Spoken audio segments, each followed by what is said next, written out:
A monster came out from behind the iron plate. The monster not only grew legs but also wings. The monster's buttocks burst into flames and flew into the sky. Since the battle with the monster 5 years ago, the town has become a tourist attraction. Today, Mitchell's machine suddenly experienced an unusual fluctuation. A monster attacked an outdoor tour group. At night, Mitchell gathered everyone together to discuss how to deal with the monster. The next day, Mitchell and Mitch packed their weapons and prepared to go. Mitchell was stopped by a government vehicle. The government official told Mitchell that the monster had scientific value. "We can't kill them anymore. It would be better to capture a few of them alive for research and analysis." Mitchell had to cancel the operation. At night, Mitchell practiced his marksmanship on the monster's portrait. Suddenly, he sensed something strange. Mitchell took his most powerful gun and went outside. A giant monster came out of the ground. Remembering the government ban that had just been issued, Mitchell stood outside the chain-link fence and watched without firing. Unable to get through the deep concrete walls around the room,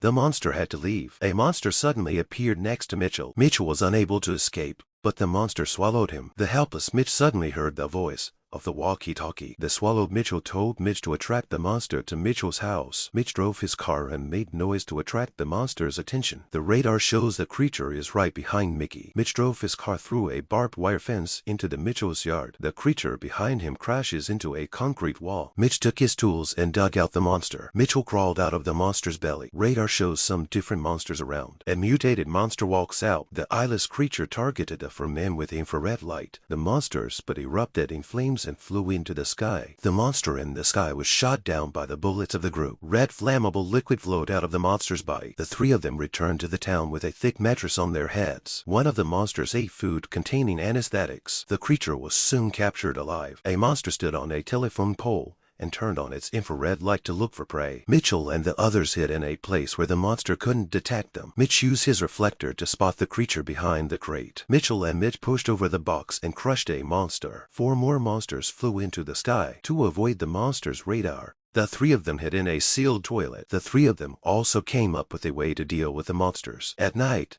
Mitchell and the others built a rocket that could ignite the monsters. A monster flew in the air. Mitchell fired the rocket he had just made. The monster exploded in the air. Mitchell's little firebomb was launched at a monster. The monster easily dodged the firebomb. Mitchell jumped out of the house and was trapped by a barbed wire fence. The monster that was pinned under the box has risen again. The monster that has risen is walking towards Mitchell. Suddenly, a big monster comes out of the ground. The little monster was swallowed into the belly of the big monster. People came to see the monster captured alive. From then on, the town had a new tourist attraction.